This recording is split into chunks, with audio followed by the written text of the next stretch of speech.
With 3 days left to walk, everyone's feet are showing signs of wear. So Jed and the medics set up a foot clinic. Obviously, if your feet are injured, you can't walk, you know, and it's really debilitating.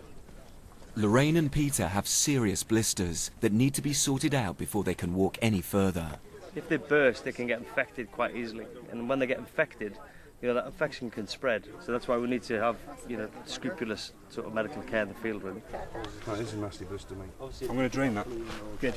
Yeah, I can see it's puffed up. You've got a bit of blood in there as well. Yesterday, the feet were causing me a problem. I had a sore shoulder. I had rub in areas I won't mention on television. And so I didn't know what to worry about first, really. And that big one that the guy's attending to at the moment, I didn't really notice that until well on in the afternoon. It just developed. But obviously it's quite a nasty one, worse than any of the others that were causing me a problem before.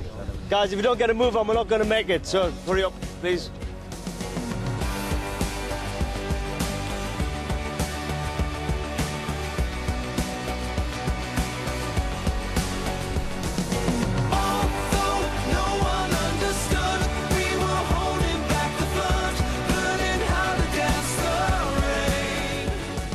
This morning's route takes the team along a dried-up riverbed. The flat, sandy surface allows them to pick up speed.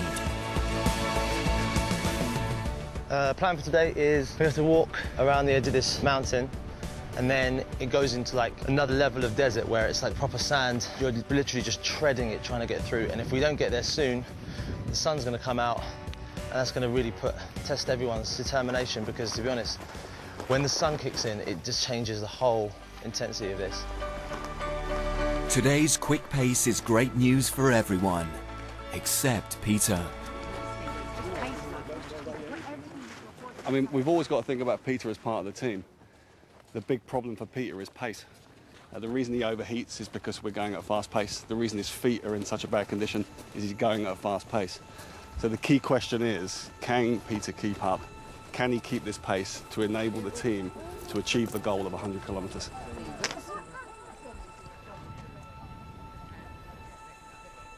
By the time the trekkers reach the support vehicles, it looks like Peter is in real trouble, and some quick decisions have to be made.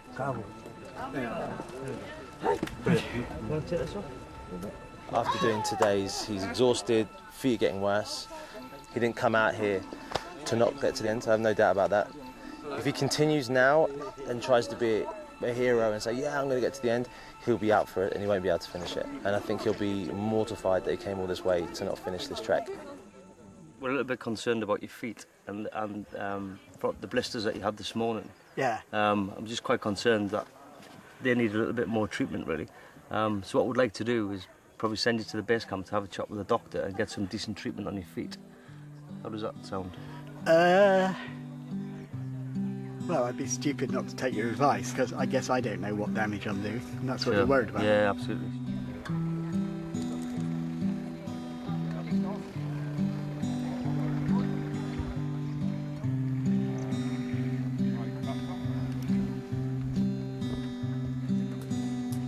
For now, the team will have to press on without Peter, as his future on the trek hangs in the balance.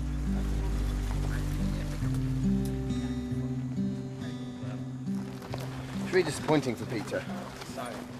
He wasn't in a good way at all. And then walking with him today, what's noticeable is his pace was a lot slower than it was 2 days ago.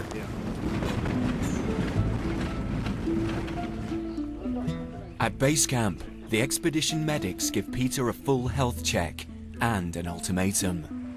Right, we're going to give you a choice now. It's all about patient choice, you see. Yeah. Now, the gold standard is to rest them for a few days. That's what's going to cause them to heal the quickest. Yeah. Okay? Your next choice is what soldiers do when they just want to keep going. And that is just to put zinc oxide tape, a single layer, straight over it. Yeah. The problem is it's going to be adhered straight onto the blisters. So that when you come to take it off in a couple of days' time, it's going to damage the skin potentially, pull a bit of skin off with it, and it'll be a bit painful and awkward. While Peter makes his decision, his teammates are still on the move. If you're blind in Kenya, I would have thought that you'd feel very, very isolated. I can't even imagine what it must be like. I really can't. Everyone on the team knows why finishing the trek and raising big money is so important. Before entering the desert, Ollie visited an eye clinic to see firsthand the huge difference Comic Relief cash can make.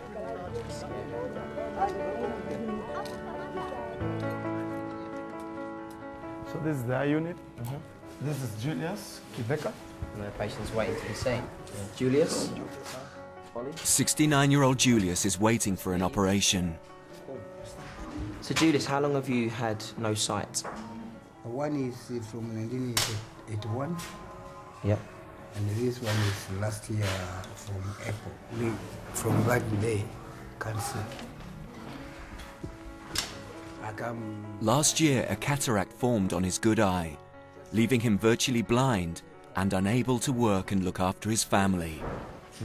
Yeah. So if you get your sight back, you'll be able to go back to work? Yeah, yes. If I'm seeing well, I can find I can look at job.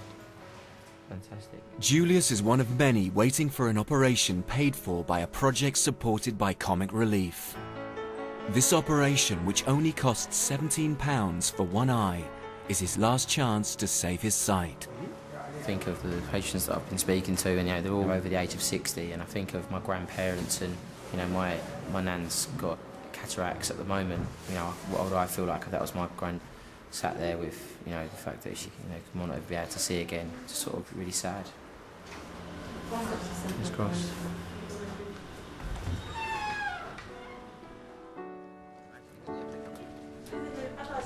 The next morning, Julius's bandages are ready to be removed. They've had all their operations now, so yeah, just looking around, they all look really anxious, really, and all a bit nervous, and of course they want to see their kids and their families. So obviously one of their eyes is blind, so only one of them's going to get helped, and if that eye doesn't get helped, then of course they're not going to be able to see. So yeah, I'm really nervous for them.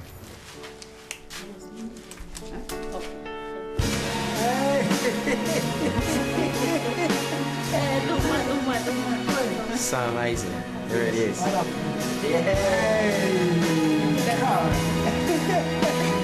Fantastic. I can dance. We can dance now, we can dance. Oh, let me go to his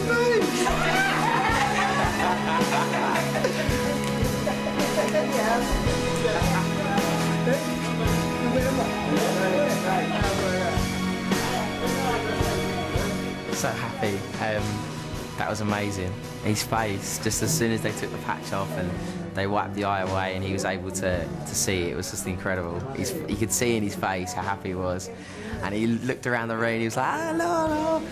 Oh, it was amazing. It was one of the best feelings. It really was. It's amazing.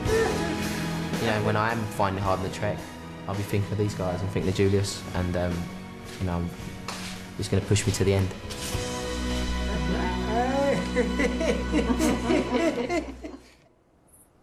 It's 7 p.m. As the trekkers settle into camp, a car arrives.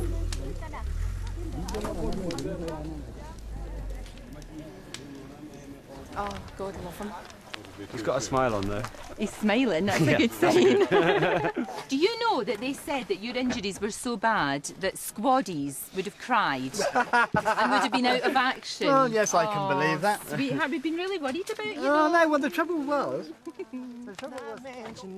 I'm sorry to say, lady, I'm walking away from the troubles in my life. I'm walking away. Oh, to find a better day. I'm walking away from the troubles in my life. I'm walking away. Oh, to find a better day. The team are halfway through the trek and spirits are high. But tomorrow, they face their longest day.